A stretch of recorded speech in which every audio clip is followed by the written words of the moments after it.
Okay, so, who knows what car I drive? Now, my car, it's usually dirty. It's 13 years old. It's got 191,000 miles on it, but it does everything. It takes us on holidays, it drags horses around the countryside, it gets loaded up with shavings and feed. It's a real workhorse. But, you know something? I have another car. And not many people know about this car. What do you think of this car now? This is a pretty car, yeah. This car can do twice the speed of my car. Pretty amazing, isn't it? Pretty cool. There's room for Janice and me, nobody else. But do you want to know something else about this car? This car isn't just an ordinary car. We just see. Oh, yes. What is this car now?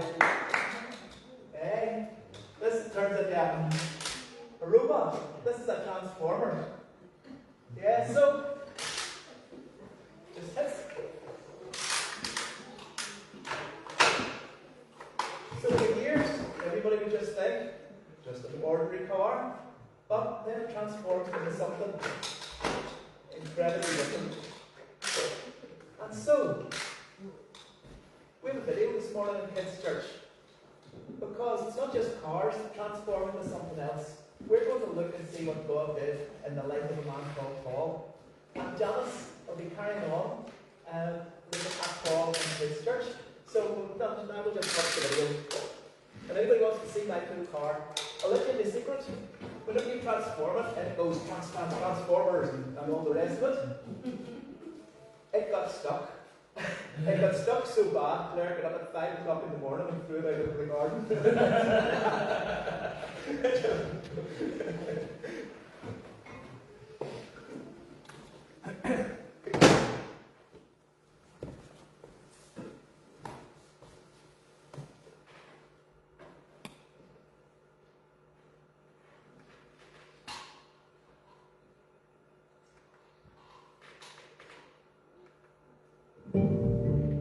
The Miracle of Mercy. Paul. This is Saul. Saul was a Pharisee who hated the followers of Jesus so much that he would hunt them down to be brought to trial in Jerusalem. And he would even seek to murder them.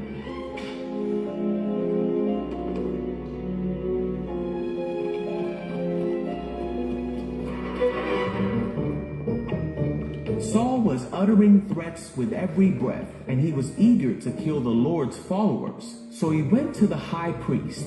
He asked him to write a letter to the Jews in Damascus that would allow him to arrest any Christians he found there. He wanted to bring them, both men and women, back to Jerusalem in chains.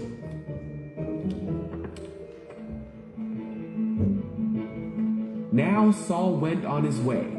And as he came near Damascus, a light from heaven flashed around him, and he heard a voice that said, "Saul, Saul, why are you persecuting me?" Saul cried out, "Who are you, Lord?" And the voice said, "I am Jesus. Rise and go into the city, and you will be told what to do." So Saul got up and he opened his eyes, but he couldn't see anything. So the men who were with Saul led him into the city. After 3 days, a man named Ananias came to Saul. He put his hands on Saul, and immediately Saul could see again. And with that, Saul became a follower of Jesus. He became the very thing he had tried to hunt. And he immediately began telling people that Jesus is the Son of God, and he taught them about the mercy of God that he had received. And all who heard him were amazed. He then went by a new name, Paul, as he began preaching not just to the Jewish people, but to everyone, despite many difficulties like being imprisoned, shipwrecked, and narrowly escaping death multiple times, Paul continued to preach about Jesus. Paul said that he would do everything he could to save people and help them know God. And that's just what he did in order to reach people who would otherwise be unreached. And many came to know Jesus because of what Paul said.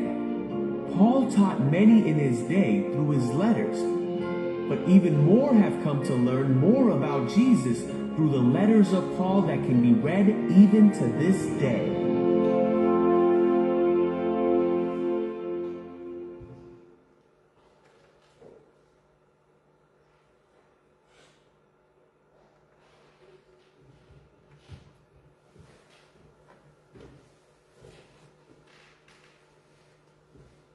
So it was pretty something through this guy, Paul.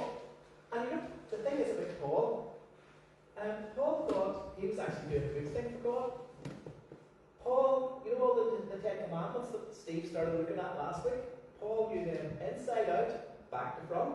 He knew exactly what they meant. But he just didn't know Jesus. And in fact, he didn't just not know Jesus, he hated Jesus. But God did this amazing transformation in his life. And that's what we're here. That's the only reason we're here. We can just come to have a church where we can sing songs, and read a few verses, and go home again every week. We're here to share that Jesus can transform lives. He can transform every one of our lives. He has transformed so many of our lives. And he doesn't just wait until we're 18 or 25 or 39 before he does it. He can do it from a really young age as well. Because even though the gospel and the message of Jesus is so amazing, he's made it so that a little child even can understand it. And so that's what Janice will be looking at, just to look at how God worked through Paul. And Paul said, look, he says, Jesus came into the world to save sinners, and I was the worst. So if he can save the worst, he can save you, he can save me. Amen. So, since I'm doing kids' church today, I get to pick the song, and I get to pick my favourite.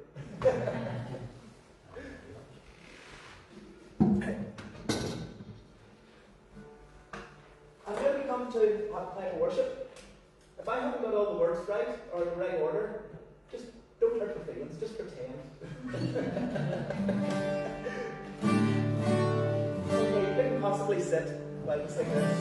And I can't do the actions and play the guitar, so I'm going to rely on you guys to do the actions. People, on your feet, People, be strong, for the Lord thy God is with thee. People, be strong, for the Lord your God is with thee. I am not afraid. No, no, no, I am not afraid. No way, I'm walking in faith and victory. Come on, walking in faith and victory. For the Lord your God is with you. Go, be strong, for the Lord your God is with you. People, be strong, for the Lord your God is with you.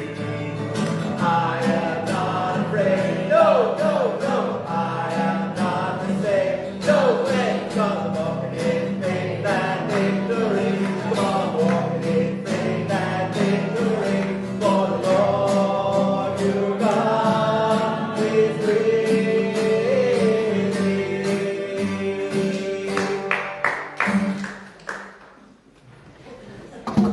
You deserve a better clap than that, because we're brilliant.